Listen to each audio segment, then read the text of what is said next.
ఇంట వెలిగేటి దివ్వెలా శ్రీరస్తు చిరునవ్వులా మా కంట కురిసేను వెన్నెలా శుభమస్తులే చూపుగా పుట్టింటోళ్ళ పుణ్యాలన్నీ తోడు నీడగా అత్తింట్లోన స్వప్నాలెన్ను పండిపోగా వరాలిచ్చు ఈ దేవత వచ్చే ఆలుగా అమ్మగా అన్నిగా మా ఇంట వెలిగేటి దివ్వెలా శ్రీరస్తు చిరునవ్వులా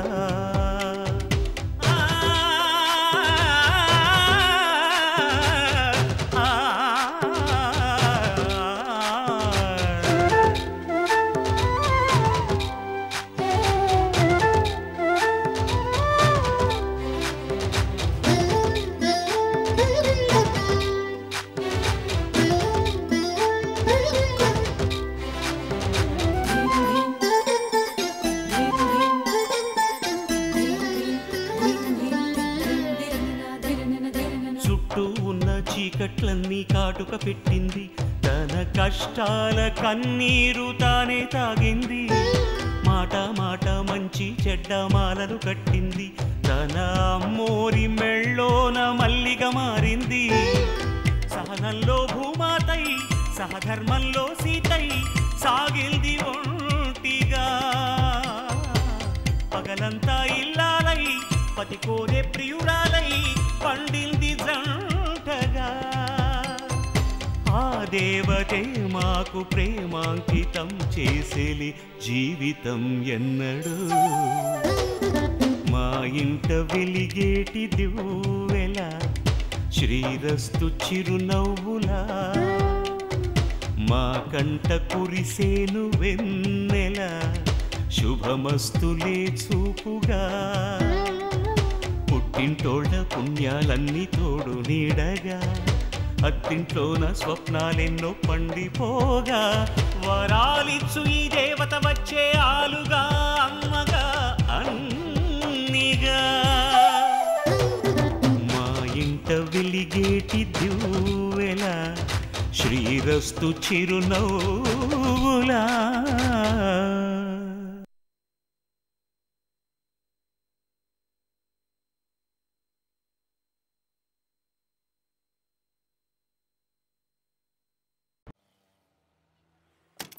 రే ఏమైందిరా?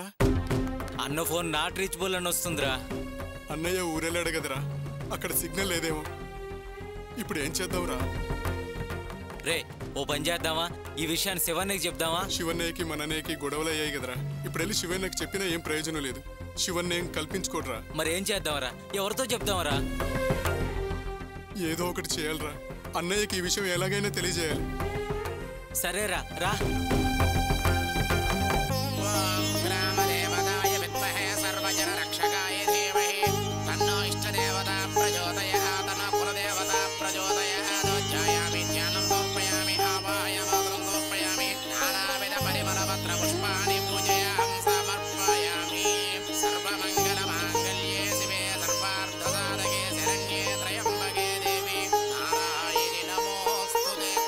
బాబు హారతి తీసుకోండి బాబు. హారతి తీసుకోమ్మా. మీరు అలా పక్కకు వెళ్ళి కూర్చోండి, ఈలోగా నేను ప్రసాదం తీసుకుని వస్తాను.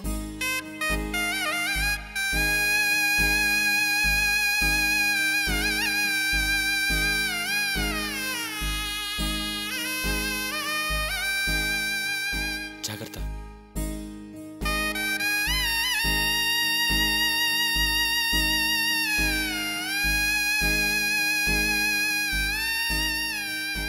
గోపి, అంతసేపు ఏకాగ్రతతో ప్రార్థన చేశావు.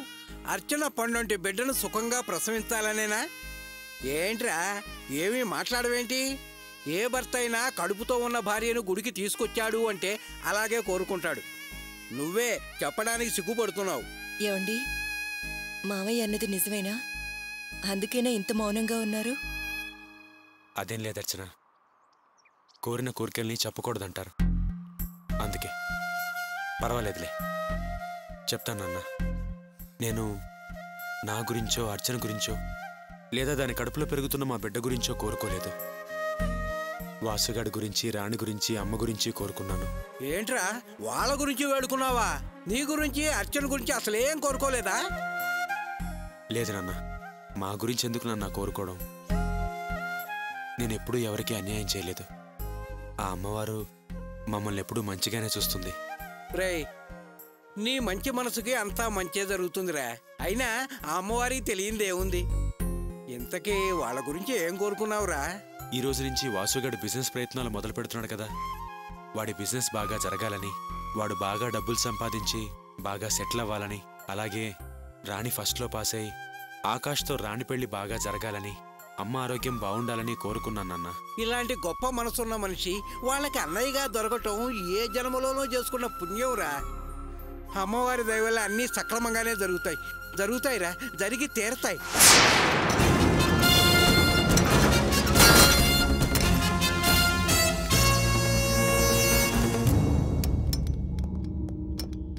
అయ్యా, మీరు బండి ఎక్కండి రా. అలాగే.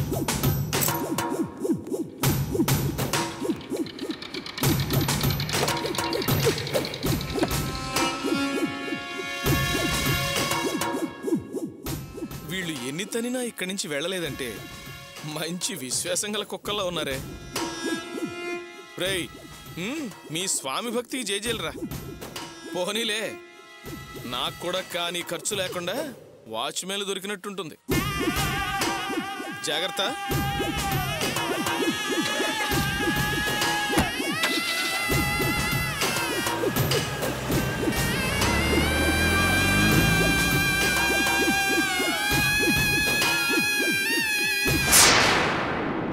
తీసుకో బాబు. మీ కులదైవాన్ని మర్చిపోకుండా అప్పుడప్పుడు గుడికి వస్తూ ఉండండి. మీకంతా శుభమే జరుగుతుంది. తప్పకుండా వస్తామండి. వస్తామండి. మంచిదమ్మా. పండంటి బిడ్డను కనాలని ఆ దేవుణ్ణి ప్రార్థిస్తున్నాను. శుభం భూయాత్. వస్తామండి. పదండి. ఒరే గోపి, నీ మొహంలో ఈ ఆనందాన్ని నేను ఎప్పుడు చూడలేదురా. ఆ అమ్మవారి దయ వల్ల నీ మొహం ఇవాళ సంతోషంగా ఉందిరా. ఈ సంతోషం ఇలాగే కలకాలం ఉండాలిరా.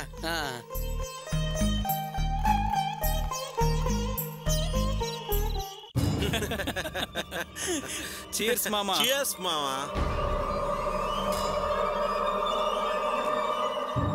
అరే మామా, నీ ప్లాన్ వర్కౌట్ అవుతుందా లేదని భయపడ్డాను రా. నువ్వు సూపర్గా సక్సెస్ సాధించావురా. శబాష్ రా మామా. ఎరా, నువ్వే వాళ్ళకి కనపడకుండా దాక్కుని నీట్గా డ్రామా ప్లాన్ చేసి ఆ మల్సే నీ కోసం వెతికేలా చేసి కరెక్ట్గా ఎవరి ద్వారా ఏ రూట్లో ఎంటర్ అయితే నీకు గౌరవ మర్యాదలు ఉంటాయో ఆలోచించి ఆ రూట్లో మళ్ళీ కంపెనీలో ఎంటర్ అయిపోయావు. నువ్వు జాదుగడురా మామా.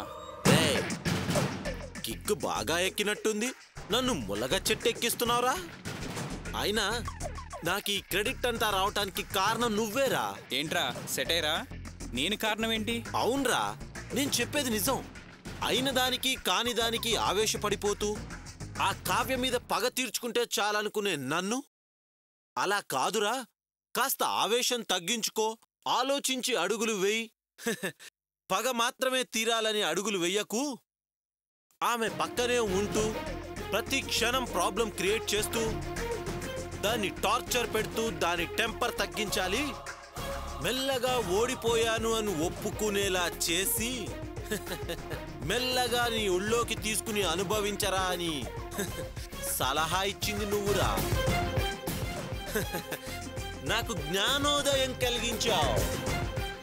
అప్పటినుంచే కదరా నా రూటు మార్చుకుని మాస్టర్ ప్లాన్ వేసి ఈ గేమ్ మొదలు పెట్టాను.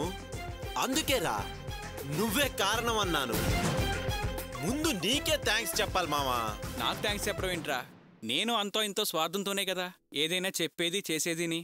ఏదో నీ ఎంగిల్లో నాకు వాట దక్కుతుంది కదానే ఆశ. నువ్వు ఒక ముక్క కొరికిన తర్వాత నాకు ఒక ముక్క ఇస్తావు కదా. సరే గాని ఆ సూపర్ మార్కెట్లో ఆమెను ఎలా కాపాడగలిగావరా? యాక్సిడెంట్గా జరిగిందా లేక అది నీ మాస్టర్ ప్లాన్లో ఒక పార్టీనా? అరే ఫూల్, ఇదేమన్నా సినిమానా, నేనేమన్నా హీరోనా? అది ఒక ప్లానేరా. నిజంగా అయితే మన షేప్లు అవుట్ అయ్యేవి. ఒక పిక్ పాకెటర్ గారికి డబ్బులిచ్చి ఎరగా వాడాను. ఐడియా అదిరింది మామ. ఇంతకు ముందు మల్సుకు మాత్రమే నువ్వంటే గుడ్ ఒపీనియన్ ఉండేది. ఈ దెబ్బతో ఆమెకు కూడా నువ్వంటే రెస్పెక్ట్ పెరిగిపోయింది.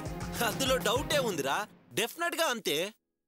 అందుకే ఇక నుంచి కావ్య విషయంలో దాని అత్త ద్వారానే సెటిల్ చేసుకుంటాన్రా. అదేలారా? ఏం చెప్పి కావ్యని బెదిరిస్తావు? ఏంట్రా మామ అమాయకంగా అలా అడుగుతావు? కావ్యని బెదిరించటానికి నా దగ్గర చాలా విషయాలున్నాయి. అయినా ఇక నుంచి నేను ఏది డైరెక్ట్ గా ఇన్వాల్వ్ అవ్వను. అత్త నుంచి నరుక్కు రావటమే. ఆవిడ ద్వారానే టార్చర్ పెట్టిస్తాను. ఆవిడికి తెలియకుండానే కావ్యని నాకు బలిస్తుంది. కిక్కు దిగిపోతుందిరా. నాకేం అర్థం కావట్లేదు. అసలు ఏం చేస్తావురా నువ్వు? నో, చెయ్యబోయేది చెప్తే సస్పెన్స్ తేలిపోతుంది. థ్రిల్ ఉండదు మావా.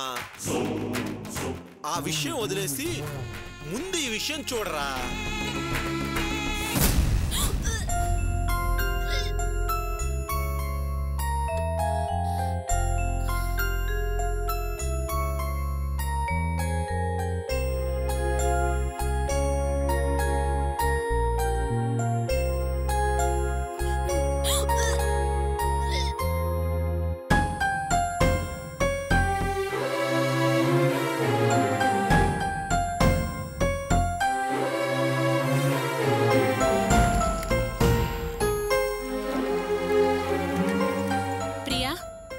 మంచినీళ్ళు తాగు.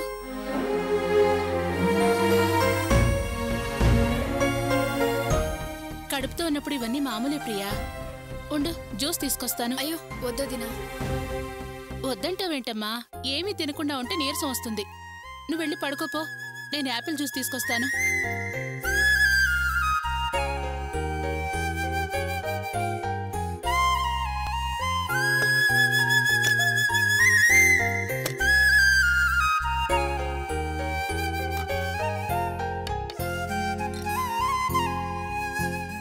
జయంతి,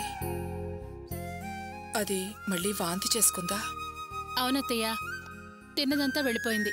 అందుకే జ్యూస్ తీసిద్దాం అనుకుంటున్నాను. ఇవ్వు ఇవ్వు, ఇంకా చేయగలిగిందే ఉంది. జయంతి, ఏంటత్తయ్య? దాంతో మాట్లాడావా? దేనితో? ప్రియతో. ప్రియతోనా? ఏ విషయం గురించి అత్తయ్య? ఏ విషయం ఏంటి జయంతి? దాని విషయమే, దాని భవిష్యత్తు గురించి. జయంతి, బజార్లో నడవలేకపోతున్నాను, ఓ కొట్టుకి వెళ్ళలేకపోతున్నాను, ప్రశాంతంగా గుడికి వెళ్ళడం కుదరడం లేదు. అందరూ హేళనగా చూస్తున్నారు, నాలో నేనే కుమిలిపోతున్నాను. దాంతో మాట్లాడేవా? అదేం చేయబోతోందట? అత్తయ్య, ప్రియ తన నిర్ణయాన్ని ఆ రోజు మండపంలోనే క్లియర్గా చెప్పేసింది కదా. చెప్పిందిలే, నేను విన్నాను. ఆ రోజు అది ఆవేశంతో మాట్లాడింది. అందుకని మనం దాన్ని అలాగే వదిలేస్తావా? కొంచెం కదిలించొచ్చు కదా. అసలు ఆలోచించి చూస్తే ఈ రోజు నీ పరిస్థితి కారణం నువ్వే అనిపిస్తోంది. ఏంటత్తయ్య మీరనేది? ప్రియ పరిస్థితికి నేను కారణమా? అటు తిరిగి ఇటు తిరిగి చివరికి నింద నా మీద వేస్తారేంటి? నిందేంటే నింద? మీ అన్నయ్యను కలిసి మాట్లాడి షికార్లు చేసిన దాకా రావడానికి కారణం నువ్వు కదా. అసలు నాకన్నా దాని భవిష్యత్తు గురించి ఆలోచించి చక్కదిద్దాల్సిన బాధ్యత నీ మీదే ఉందే. ప్రియ గురించి నేను ఆలోచిస్తూనే ఉన్నాను అత్తయ్య. నాకు బాధగానే ఉంది. తన జీవితానికి ఎలా తోడుండాలి, ఏం చేయాలని ప్రతిరోజు మదన పడుతూనే ఉన్నాను. మీరు బయటపడి అంటున్నారు, నేను లోపల కుమిలిపోతున్నాను. మదన పడ్డా, మనసులో దాచుకుని కుమిలిపోయినా ఎవరికి ఏ ప్రయోజనం లేదు. మంటపంలో మనందరినీ కాదని ఎదిరించి నిర్ణయం తీసుకుని మీ అన్నని చీపో అని వచ్చేసింది. కానీ రేపు బిడ్డ పుట్టి నాన్న ఎవరమ్మా, మీ ఇద్దరు ఎందుకు కలిసి ఉండడం లేదు, కారణం ఏంటి అనంటే ఏం సమాధానం చెప్తుంది? విషయాలన్నీ నేను దాంతో మాట్లాడలేను. నువ్వే కొంచెం వివరంగా ఆలోచించమని చెప్పు. అవును, ఈ విషయంలో మీ అమ్మ అన్నయ్య ఏమాలోచించారు? ఏమడుగుతారులే అత్తయ్య. ప్రియ తీసుకున్న నిర్ణయానికి వాళ్ళు చాలా బాధపడుతున్నారు. మా అన్నయ్య అయితే ఇల్లు వదిలి బయటికి అడుగు పెట్టడం లేదట, ఇంట్లోనే ఉంటున్నాడట. చూడు, మగవాడికి అలాంటి పరిస్థితి వస్తే ఆడపిల్ల తల్లిదండ్రులు మా పరిస్థితి ఏంటో దాన్ని ఆలోచించమను. నువ్వే ఎలాగో అలాగా కాస్త వివరంగా మా ఇబ్బంది ఏమిటో దానికి అర్థమయ్యేలాగా వివరించు. అదో మంచి నిర్ణయం తీసుకునేలాగా చూడు జయంతి. అలాగే అత్తయ్య, నేను మాట్లాడి చూస్తాను. సరే.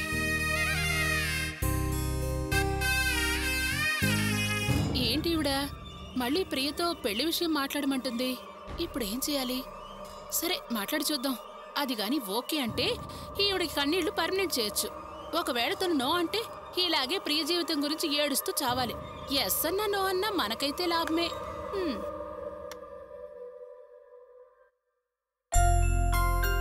ప్రియా, ఇదిగో జ్యూస్ తాగు.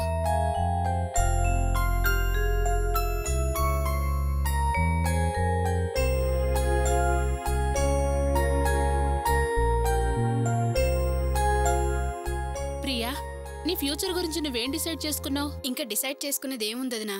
డిసైడ్ చేసుకునే కదా ఆ రోజు మండపంలో చెప్పింది. అదేదో కోపంలో తీసుకున్న నిర్ణయం. అది సరైన నిర్ణయం ఎలా అవుతుంది? ఆ రోజు జరిగిన దాని గురించి మా అమ్మ మా అన్నయ్య చాలా బాధపడుతున్నారు. నువ్వు మళ్ళీ ఒకసారి ఆలోచించి నీ నిర్ణయం మార్చుకుని మా అన్నయ్యని పెళ్లి చేసుకోవడానికి ఒప్పుకుంటే. వదినా, దయచేసి మీ అన్నయ్య గురించి ఇంకెప్పుడు నాతో మాట్లాడొద్దు. ప్రియా, నువ్వు తీసుకున్న ఈ నిర్ణయం వల్ల ఇటు ఈ ఇంట్లో అటు మా ఇంట్లోనూ ప్రశాంతత లేకుండా పోయింది. ఇల్లు ఇల్లులా లేదు, అందరూ బాధపడుతున్నారు. అత్తయ్య మొహంలో నవ్వు చూడక ఎన్నాళ్ళో అయినట్టు అనిపిస్తుంది. ఏ విషయంలోనూ వెనకడుగైన మావయ్య, దేనికి భయపడిన మావయ్య ఈ రోజు ఎవరికి మొహం చూపించలేకపోతున్నారు. దుఃఖాన్ని దిగమింగుకుంటూ భారంగా బతుకుతున్నట్టు అనిపిస్తున్నారు. మరోపక్క నువ్వున్న ఈ పరిస్థితికి కారణం నేనేనంటూ అత్తయ్య నన్ను తిట్టిపోస్తోంది. మీ అన్నయ్య నాతో మాట్లాడడం లేదు, చివరికి రమ్య కూడా నాతో మాట్లాడనంటోంది. నువ్వు మా అన్నయ్యని పెళ్లి చేసుకుంటానంటేనే ఇంతమందికి దూరమైన సంతోషం తిరిగి మనకు దక్కుతుంది. అందుకే ప్రియా, నా మాట విను. జరిగిందంతా మర్చిపోయి మనసు మార్చుకుని మా అన్నయ్యని పెళ్లి చేసుకోమ్మా. చాలా పొదినా, మీరెన్ని ఓదార్పు మాటలు చెప్పినా, ఎంత నచ్చ చెప్పాలని చూసినా నా మనసుని మార్చలేరు, నా నిర్ణయం మారదు. ఇంతకుమించి మీ అన్నయ్య గురించి కానీ మళ్ళీ పెళ్లి మాట గాని ఎత్తొద్దు. అది కాదు ప్రియా, ఈ పరిస్థితికి కారణం నేనేనని అత్తయ్య నన్ను తప్పు పడుతోంది. ఒక విధంగా ఆలోచిస్తే నాకు నిజమే అనిపించి బాధగా ఉంది. మా అన్నయ్య జైల్లో ఉన్నప్పుడు నాకు తోడుగా నిన్ను తీసుకెళ్ళకపోతే అసలు మీకు పరిచయం అయ్యేదే కాదు కదా. కనీసం నువ్వు మా అన్నయ్యని ప్రేమిస్తున్నానని చెప్పినప్పుడైనా నేను ఇంట్లో వాళ్ళందరికీ ఆ విషయం చెప్పి నీ ప్రేమకి అడ్డు తగిలి ఉండుంటే నీకు ఈ రోజు ఈ పరిస్థితి, నాకు ఈ తిట్లు ఉండేవి కాదు కదా. లేదు దినా, నా ఈ పరిస్థితికి నువ్వే విధంగా కారణం కాదు. నువ్వు ఈ విషయంలో బాధపడొద్దు. నేనొకసారి నిర్ణయం తీసుకుంటే తీసుకున్నట్టే, అది మారదు, మార్చే ప్రయత్నం కూడా చేయొద్దు. సరే, నీ నిర్ణయం అదే అయితే ఇంక చేయగలిగిందేముంది? నువ్వు నాతో ఏమన్నావో నేను అదే అత్తయ్యతో చెప్తాలే. నువ్వు పడుకో.